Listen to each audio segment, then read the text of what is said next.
ओम अज्ञानतिमिरन्धस्य ज्ञानाञ्जनशलाखया चक्षुरुन्मीलितं येन तस्मै श्रीगुरवे नमः।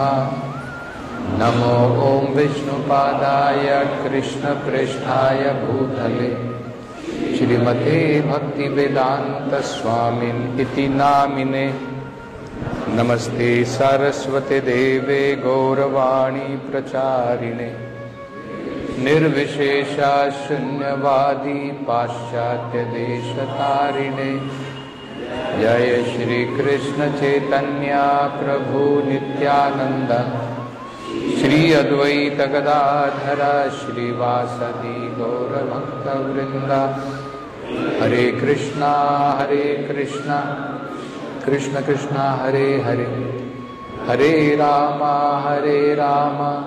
राम राम हरे हरे, हरे कृष्णा कृष्ण कृष्ण हरे हरे, हरे राम राम राम हरे हरे, हरे कृष्णा कृष्ण कृष्ण हरे हरे, हरे राम राम राम हरे हरे। हरे कृष्णा।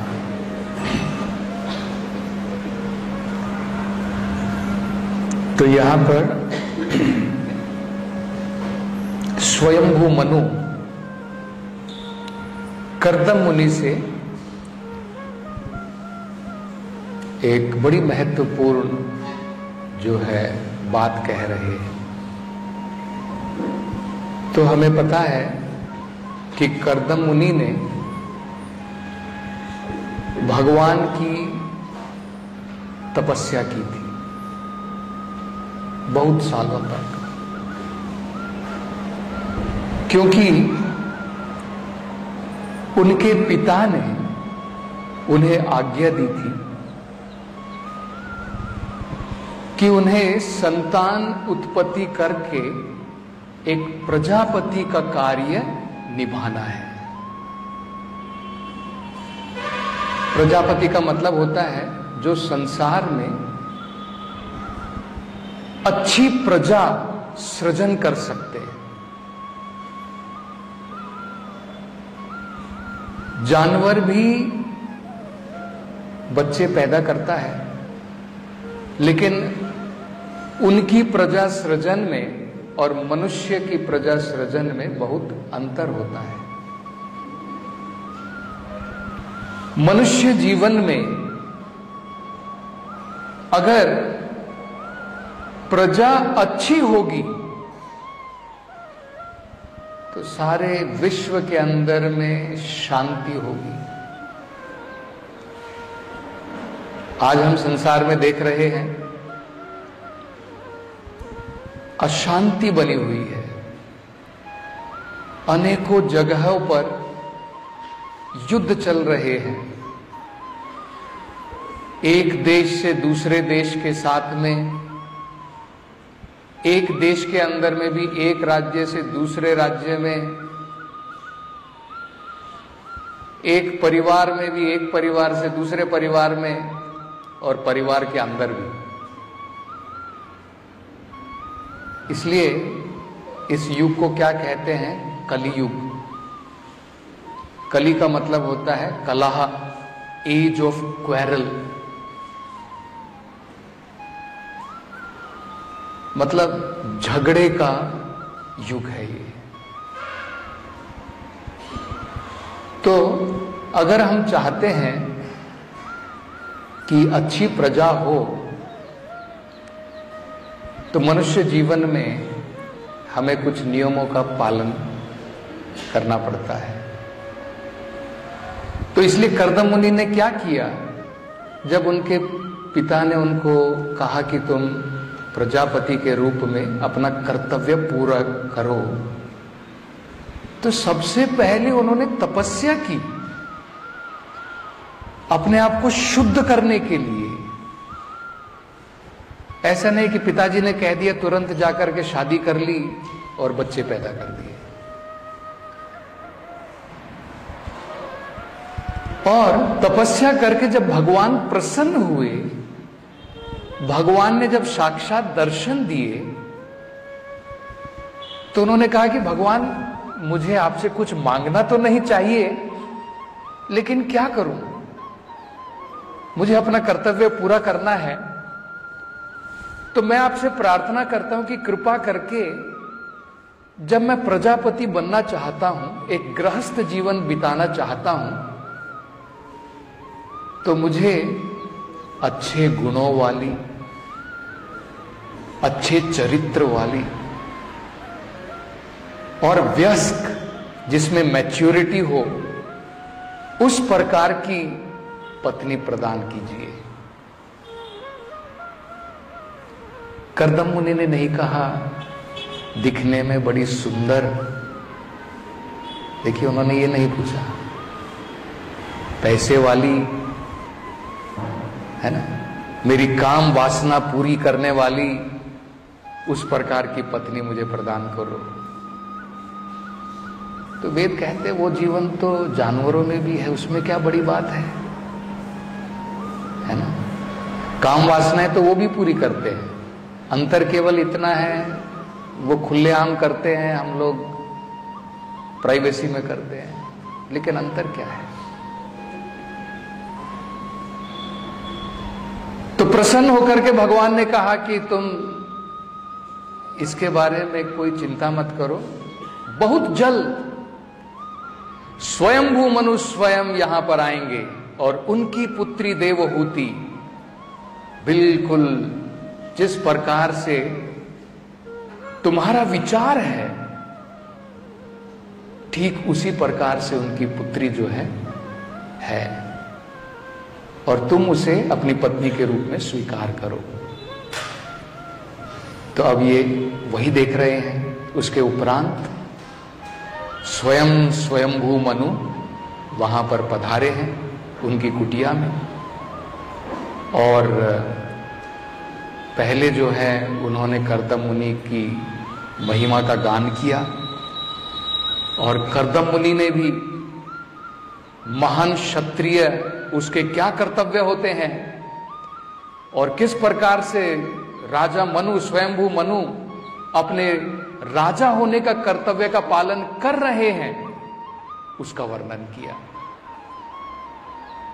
अब जाने से पहले स्वयंभू मनु अपनी प्रार्थना कह रहे हैं, जिस कार्य के लिए वो आए थे अब वो बता रहे हैं।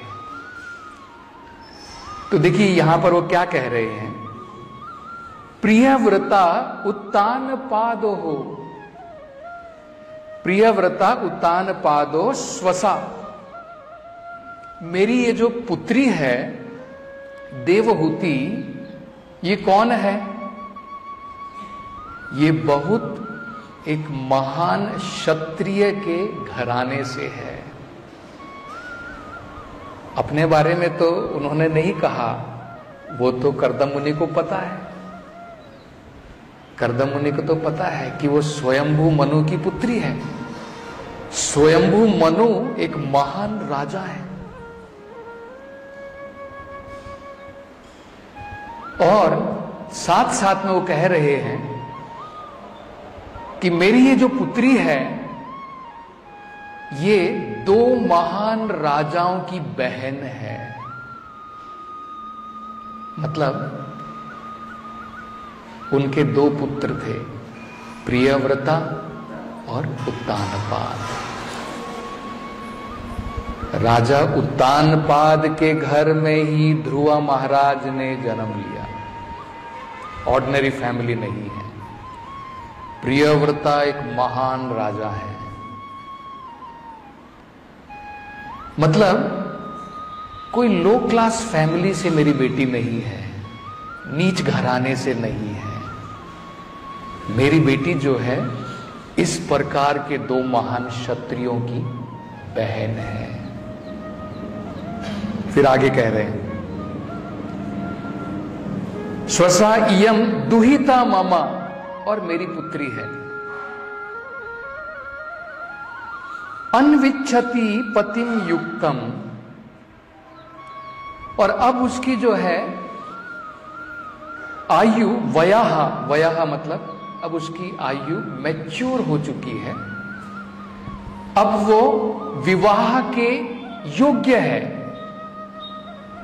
इसलिए अन्विच्छति, अन्विच्छति मतलब अब उसकी इच्छा है। क्या इच्छा है? पतिं युक्तम, कि उनको पति की प्राप्ति हो। कैसे पति की प्राप्ति हो? वयः शील गुणादिभिः, जो आयु में भी वयस्क हो, मैच्योर हो। शीला मतलब होता है कैरेक्टर, चरित्र में महान हो और महान गुणों से सज्जित हो। जनरली आजकल कलयुग में देखिए, हम लोग जब अपने घर में विवाह करना चाहते हैं, हम लोग क्या देखते हैं? कितना पैसा है उनके पास में, करेक्ट है कि नहीं? कितना दहेज मिलेगा, इस प्रकार की बहुत सारी चीजें हम लोग जो है देखते हैं। ठीक है, ये भी देखते हैं लड़का सुंदर है या लड़की सुंदर है, एजुकेटेड है ना, ये सब भी देखते हैं। लेकिन प्राइमरी हम लोग क्या देखते हैं? है ना, कितना पैसा है उसके पास में। लेकिन यहां पर देखिए, महाराज हैं, स्वयंभू राजा हैं, दो पुत्र भी राजा हैं, उत्तानपाद और प्रियव्रता, इतने महान घराने से हैं, लेकिन अपनी बेटी को सौंप रहे हैं कर्दम मुनि को, जो बड़े महल में नहीं रहते हैं। कहां पर गए हैं? एक कुटिया में। अपनी बेटी को प्रदान करना चाहते हैं एक संत को। वो क्षत्रिय नहीं है, उसके पास में पैलेस और किंगडम और धन दौलत नहीं है। आगे आप देखेंगे कि देवहूति इतनी महान थी, इतने बड़े घराने से आई थी, लेकिन जिस प्रकार से उनके पति तपस्या में लगे थे, ठीक उसी प्रकार से देवहूति ने भी तपस्या की। ऐसा नहीं कि ठीक है, मेरे पिता ने तुम्हारे से विवाह कर दिया, तुम तपस्या करो, मैं राजमहल में रहूंगी। तो ये कंसिडरेशन तो धन है, दौलत है, पैसा है, ये कंसिडरेशन तो थी ही नहीं। क्योंकि आदमी को क्या चाहिए? 2 वक्त की रोटी, है कि नहीं? तो अगर शरीर और आत्मा को हम साथ रख सकते हैं, उससे बढ़कर के और क्या चाहिए? इस डायरेक्शन, उससे और बहुत महत्वपूर्ण चीजें हैं जो हमें देखनी चाहिए। जैसे उदाहरण के तौर पर चाणक्य पंडित देखिए क्या कहते हैं। चाणक्य पंडित कहते हैं, माता यस्य गृहे नास्ति भार्या च अप्रियवादिनी अरण्यम तेन गंतव्यम यथा अरण्यम तथा ग्रहम। वो कहते हैं, जिस व्यक्ति के घर में मां नहीं है और जिस व्यक्ति के घर में मां भी नहीं है और उसकी भार्या, उसकी पत्नी जो है बैड कैरेक्टर की है, अप्रियवादिनी, तो चाणक्य पंडित सलाह देते हैं घर में मत रहो, बेटर अरण्य तेन गंतव्यम, घर छोड़ करके जंगल में चले जाओ, वो बेटर है। क्यों? वो कहते कोई डिफरेंस नहीं है। यथा अरण्यम तथा ग्रहम, क्योंकि तुम्हारा घर भी बिल्कुल जंगल के बराबर है।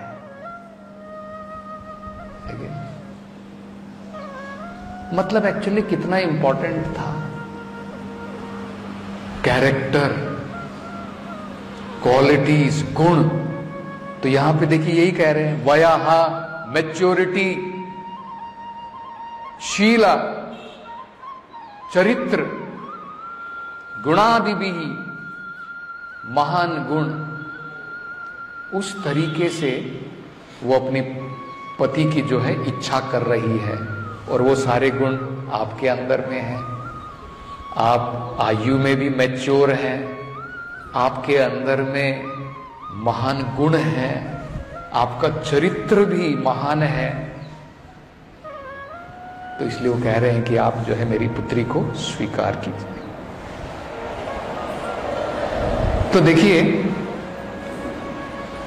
तब हमारा प्रश्न ये उठेगा कि भाई ये जो बता रहे हैं कि मेरी बेटी एक अच्छे घराने से है, इससे क्या फर्क पड़ता है? इससे क्या फर्क पड़ता है? मेरी बेटी जो है अच्छे घराने से है, बहुत फर्क पड़ता है।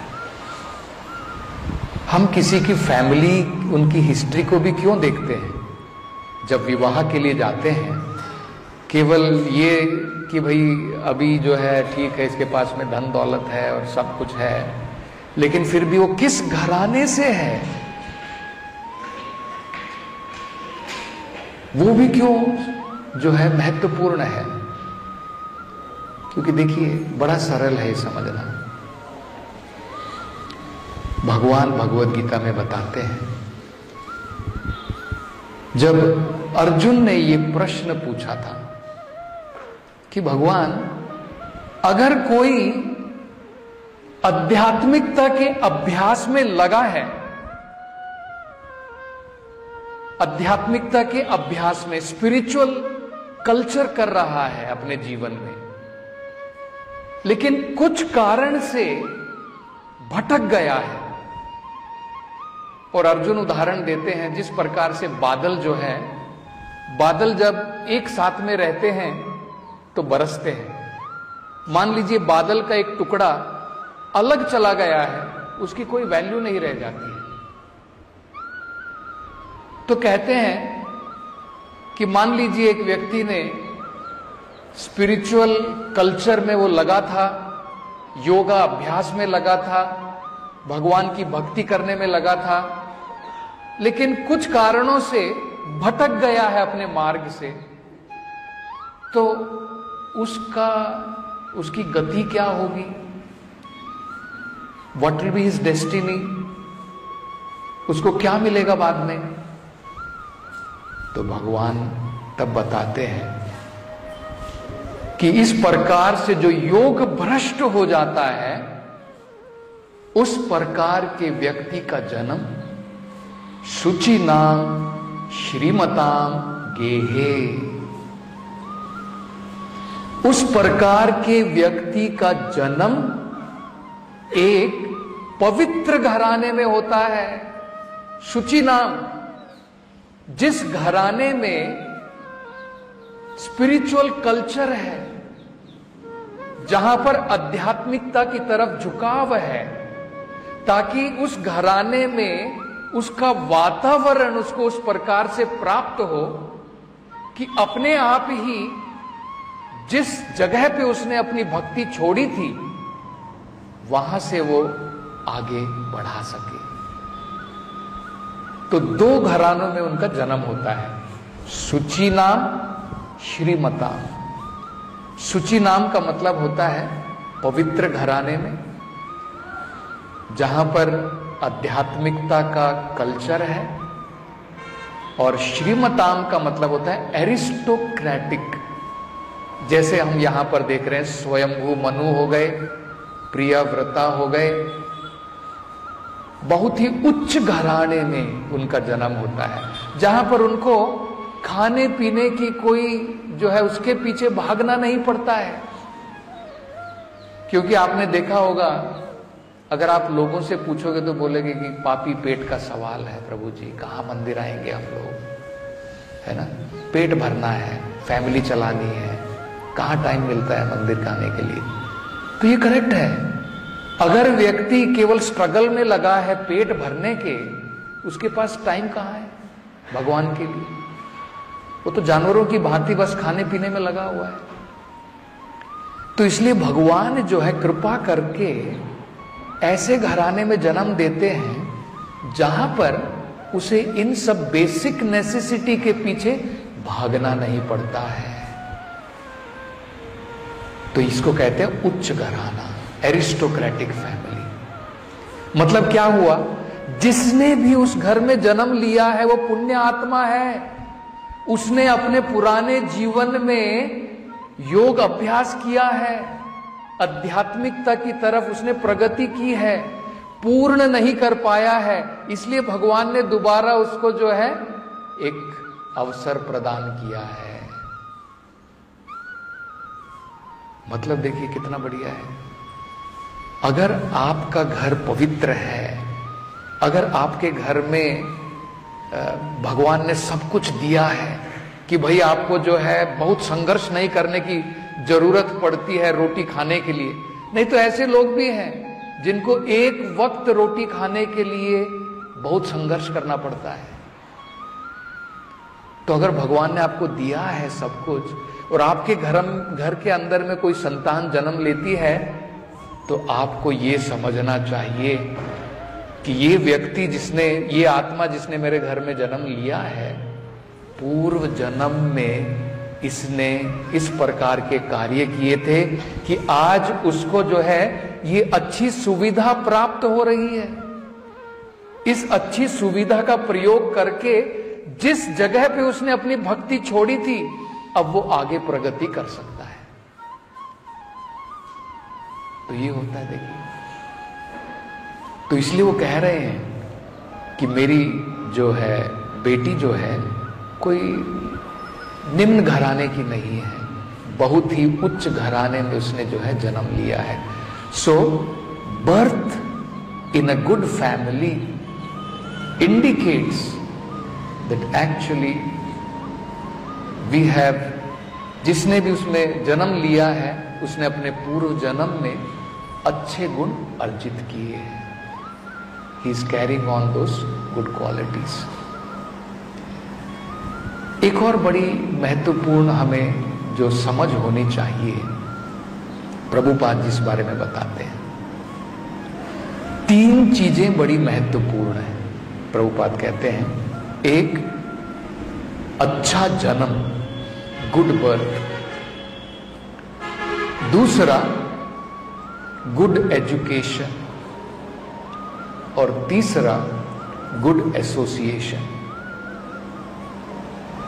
अच्छा जन्म, अच्छी शिक्षा और अच्छा संग, अगर ये तीनों किसी को प्राप्त है, then his life is perfected. वो अपने जीवन को जो है पूर्ण कर सकता है, मनुष्य जीवन की सिद्धि की प्राप्ति कर सकता है। लेकिन इनमें से, इन तीनों में से सबसे महत्वपूर्ण है गुड एसोसिएशन, अच्छा संग, वो सबसे महत्वपूर्ण है। कई बार ऐसा भी हो सकता है कि व्यक्ति ने निम्न घराने में जन्म लिया हो, चंडाल के घर में जन्म लिया हो, असुर के घर में जन्म लिया हो, लेकिन अगर उसका संग अच्छा है, अगर उसे महात्मा का संग प्राप्त हो जाता है, his life can be perfected, उसका जीवन जो है सिद्ध हो सकता है। 2 बहुत महत्वपूर्ण उदाहरण भागवत में दिए हैं। नारद मुनि जी अपना स्वयं उदाहरण देते हैं। उनका जन्म एरिस्टोक्रेटिक फैमिली में नहीं हुआ था, उनका जन्म हुआ था एक दासी के घर में, दासी पुत्र थे। लेकिन एसोसिएशन, उनका संग हुआ था महान वेदांतिस्ट के साथ में, भक्ति वेदांता के साथ में। तो ये भक्ति वेदांता चतुर्मास के समय में इनकी मां जो है, नारद मुनि की मां, उनकी सेवा में लगी रहती थी। ये अवसर नारद जी को प्राप्त हुआ इन महात्माओं की सेवा करने का, और उनकी सेवा करके उनका बचा हुआ महाप्रसाद उनकी आज्ञा के द्वारा वो ग्रहण करते थे। उनके रज की धूली, ये बहुत महत्वपूर्ण है। 3 चीजें मैंने एक क्लास में बताई थी। वैष्णव की पाद की धूली, वैष्णव का चरण धोया हुआ चरणामृत और वैष्णव का उच्छिष्टा, उनका छोड़ा हुआ महाप्रसाद, जिसे महाप्रसाद कहते हैं। ये 3 चीजें अगर हमें प्राप्त हो जाएं तो हम भगवान की भक्ति में बहुत जल्दी आगे बढ़ सकते हैं। तब ये मैटर नहीं करता तुमने कहां पर जन्म लिया, चंडाल के घर में जन्म लिया, असुर के घर में जन्म लिया, डज नॉट मैटर। और कितने शीघ्र जो है नारद मुनि भक्ति में आगे बढ़ गए। उन्होंने जैसे इन भक्ति वेदांतों ने बताया था उनके अनुसार भगवान के ऊपर ध्यान लगाया और भगवान के दर्शन हुए साक्षात। और अगले जीवन में महान भक्त बने नारद मुनि के रूप में।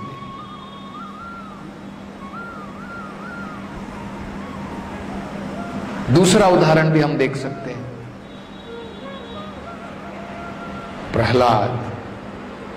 प्रहलाद महाराज का जन्म दासी पुत्र के रूप में नहीं, उनका जन्म असुर के घर में हुआ।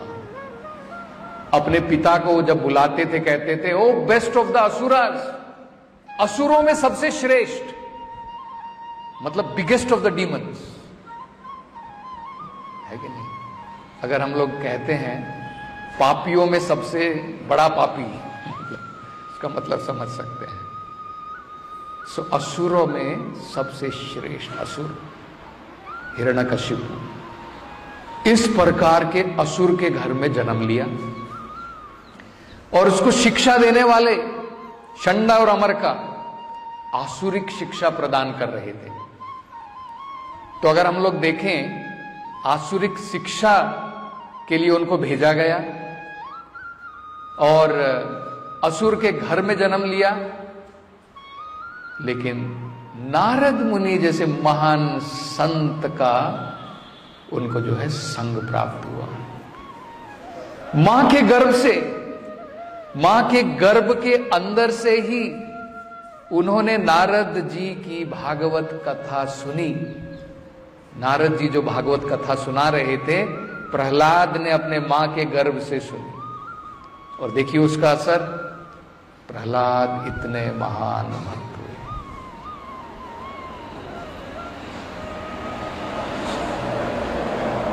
एक और उदाहरण जो हम लोग भागवतम से देख सकते हैं वो है अजामिला का।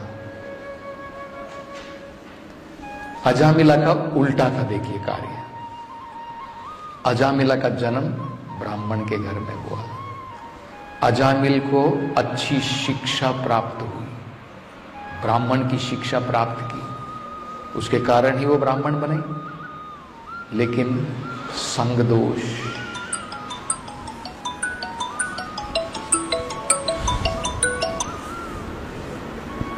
उन्होंने जो है असत संग किया। एक वैश्या के संग के कारण भागवत में कहा है, नष्ट सदाचार, जो भी उनके पास में था, सदाचार जो भी थे, सब नष्ट हो गए। मतलब संग कितना महत्वपूर्ण है, जरा सोचिए। संग कितना महत्वपूर्ण है। इसलिए तो रूप गोस्वामी कहते हैं, अगर आप भक्ति में आगे बढ़ना चाहते हैं, तथा साधु संगा, सबसे पहले कहते हैं श्रद्धा, आदौ श्रद्धा।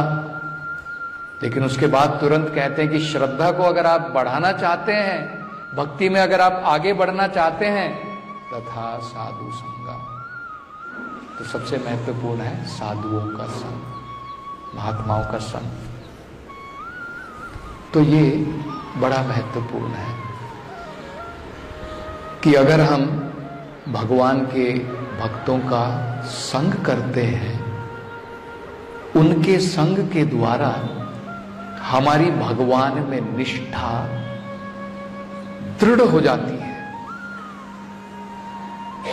और हम भगवान का भजन जब भक्तों के संग में करते हैं तो हमारे अनर्थ उनकी निवृत्ति हो जाती है। और एक बार अगर हमारी भगवान में श्रद्धा दृढ़ता में बदल जाती है, तब हम आगे भगवान की प्रेम भक्ति, भाव भक्ति, भगवान से आसक्ति, इसमें भी जो है हम आगे बढ़ सकते हैं। तो साधु संग बड़ा महत्वपूर्ण होता है। प्रभुपाद जी कहा करते थे, ये कृष्णा भावनामृत के जो केंद्र हैं उन्होंने साधु संग के लिए ही बनाए कि भक्त लोग आ सके और एसोसिएशन में, साधु संग में भगवान की भक्ति में आगे बढ़ सके। तो एसोसिएशन आप देखेंगे कि किसी मटेरियल, किसी भौतिक कार्य को पूरा करने के लिए भी एसोसिएशन होता है ना। जो यहाँ पर बिजनेसमैन हैं उनका बिजनेस एसोसिएशन होता है, जो डॉक्टर्स हैं उनका डॉक्टर का एसोसिएशन होता है, यहां तक कि लेबर्स का भी आपको एसोसिएशन मिलेगा, रिक्शे वालों का भी एसोसिएशन अलग होता है, ठीक है। तो अपने अपने कार्यों में सिद्धि प्राप्ति के लिए सब अपना एसोसिएशन बनाते हैं। ड्रंकर्ड का भी रहता होगा शायद एसोसिएशन तो भूल करके भी उनके एसोसिएशन में मत चले जाओ, है ना। वुमेन हंटर्स का भी रहता होगा, उनके एसोसिएशन में मत चले जाओ। तो सत्संग इसलिए महत्वपूर्ण है। तो इसलिए यहां पर हम देख रहे हैं कि स्वयंभू मनु जो है अपनी पुत्री के बारे में बता रहे हैं कि उनके अंदर में ये श्रेष्ठ गुण थे। और हमारे जो वैदिक सभ्यता थी उसमें शुरुआत से ही इस प्रकार की शिक्षा दी जाती थी। अजामिला का बैड एसोसिएशन जरूर हुआ, लेकिन क्योंकि उसने शुरुआत में भगवान की भक्ति में किसी न किसी प्रकार से भाग लिया था, उसके कारण अंत में भगवान ने जो है उसको बचा लिया। He was saved from the greatest danger। सबसे एक प्रकार से इतनी बड़ी विपदा उसके ऊपर आने वाली थी कि यमदूत जो है उसको खींच करके यमलोक ले जाकर के अनेकों प्रकार की यातनाएं देना चाहते थे, जिस प्रकार के उसने पाप कर्म किए थे। लेकिन क्योंकि उसने शुरुआत में भगवान की भक्ति की थी, अंत में भगवान ने जो है किसी न किसी प्रकार से उसकी रक्षा की। तो ये बड़ा महत्वपूर्ण है हमको समझना कि जो हमारी वैदिक सभ्यता होती थी उसमें इस प्रकार की शिक्षा शुरुआत से ही दी जाती थी। आजकल कहाँ दी जाती है ना? कहाँ वो शिक्षा है बताइए मेरे को। कहाँ पर वो शिक्षा दी जाती है जहां पर ये समझाया जाता है कि दूसरे की पत्नी हमारी मां के बराबर है? टेल मी, कहीं पर है? चाणक्य पंडित ये शिक्षा देते हैं। हमारे वैदिक कल्चर में इस प्रकार की शिक्षा थी। बचपन से बच्चों को यह समझाया जाता था, मातृवत परदारेषु, दूसरे की पत्नी should be considered like mother. मातृवत परद्रव्येषु लोष्टवत, दूसरे का पैसा गार्बेज, कूड़े के समान। कौन व्यक्ति रखना चाहता है कूड़ा अपने घर में कलेक्ट करना चाहते हो? एनीवन? कोई है कि भाई मेरे घर में बहुत सारा डस्टबिन है, कूड़ा है, मैंने कलेक्ट करके रखा है। डस्टबिन को हम तुरंत क्लियर करना चाहते हैं, फोन करके बोलते हैं एचडीएमसी वालों को आपकी गाड़ी नहीं आ रही है। कौन रखना चाहता है, कौन नहीं रखना चाहता। लेकिन देखिए आज का कल्चर क्या हो गया है, किसी ना किसी प्रकार से बेईमानी के द्वारा भी अगर हम किसी के पैसे मार लें, हम सोचते मजा आ गया, पैसे बन गए, है ना। तो ये विद्या कहां है? आत्मवत सर्वभूतेषु, हर एक प्राणी को मेरे समान समझना चाहिए। इसका मतलब क्या है भाई, मेरी गर्दन कोई काटेगा तो मुझे दुख होता है ना, तो अगर कोई दूसरे प्राणी को पीड़ा देता है बहुत, उसको भी दुख होता है। मुझे याद है ये बोलने के बाद में बंद करेंगे, समाप्त करेंगे। बेंगलोर में हम जो है बच्चों को ये पाठ सिखाने के लिए कि दूसरे जानवरों को भी दर्द होता है, एक चंचल है, एक छोटा सा एक्ट करते थे। तो पहले वो अनाउंस कर देते थे कि भाई कौन आप में से ब्रेव लड़का है, साहसी लड़का कौन है। बहुत सारे लड़के खड़े हो जाते थे, प्रभु जी मैं। तो फिर जो है उनमें से एक साहसी और थोड़ा जो बड़ा क्यूट लुकिंग उस बच्चे को जो है स्टेज के ऊपर बुलाते थे। फिर एक नीडल निकालते थे, बड़ी सुई निकालते थे और कहते थे देखो ये बच्चा बहुत साहसी है। अब मैं क्या करूंगा, ज्यादा देर नहीं, 1 मिनट के लिए इसकी हथेली पर ये सुई यहां से लगाऊंगा और ज्यादा टाइम में नहीं, 1 मिनट में निकाल लूंगा यहां से, ठीक है। सब लोग देखते रहिए कितना साहसी है ये लड़का। तो जैसे ही वो बोलते थे तो बच्चे लोग तो पहले ही प्रभु जी क्या कर रहे हो, है ना।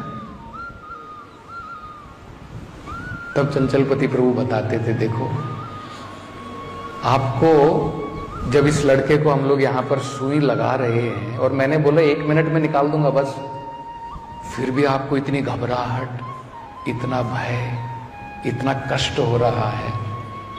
क्या जानवर को कष्ट नहीं होता है ना। उसकी गर्दन पे हम लोग जो है उसको सूली पर चढ़ाते हैं, उसकी गर्दन को काटते हैं, it does not feel pain, है कि नहीं।